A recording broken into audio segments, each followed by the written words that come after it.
What would you do if your dinner was so extravagant? It became a global scandal. 18 tons of gourmet food, 12 tons of the finest wine, a feast so absurdly luxurious that it helped bring down a monarchy. This is the story of the most expensive meal in history. The Shah of Iran's legendary banquet was more than just a dinner. It was a message to the world. But while kings and queens feasted on gold-plated plates back in Iran, millions were struggling for a single meal. Was this celebration a symbol of power, or a warning of an empire about to fall? Welcome to part 3 of the world's most expensive party. The tents were ready. The oasis was built. Now it was time for the real spectacle, the grand feast. But this wasn't just any banquet. The Shah of Iran wanted perfection. His choice? Maxim's de Paris, French restaurant. And guess what? It shut down for 2 whole weeks just to cater to this event. Imagine being so powerful. You close an entire Michelin-star restaurant. The restaurant flew in 250,000 eggs, 2,700 kilograms of beef, the world's rarest caviar, and of course, the wine. But serving a royal feast in the middle of a desert? That required some serious logistics. And so, the Iranian military was called in. You see, Persepolis was in the middle of nowhere. The nearest major city? Shiraz, 50 kilometers away.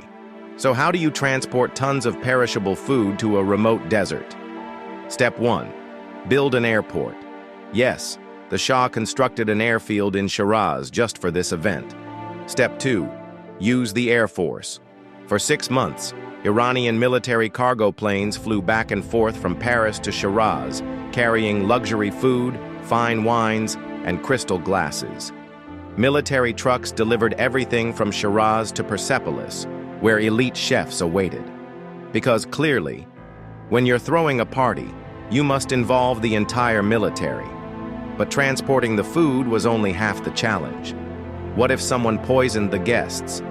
The Shah knew that hosting world leaders, royals, and billionaires in one place was a security nightmare. Lock down the country. 65,000 security personnel were deployed. Iran's borders were sealed. Universities and schools were closed. Anyone even remotely suspicious? Arrested. Thousands of students, activists, and intellectuals were jailed before the event even began. And the food? That was an even bigger risk. Only a select few were allowed near the banquet. Every meal was checked for poison. Swiss waiters were flown in because they were considered neutral and unlikely to be bribed. Nothing says trust issues like importing waiters from another continent.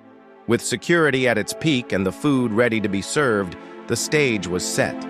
And then, the world's most powerful people started arriving. The banquet was a masterpiece.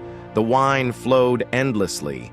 The kings, queens, and presidents feasted under golden chandeliers. But was it all worth it?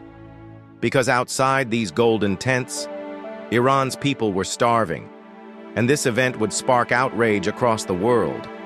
And just a few years later, the Shah would be gone. But before that came the guests. Kings, emperors, world leaders gathered in one place for one final moment of glory. And what happened inside those tents? It was more than just a dinner. It was the beginning of the end. Want to know who attended this legendary feast? Make sure to hit like, subscribe, and turn on notifications.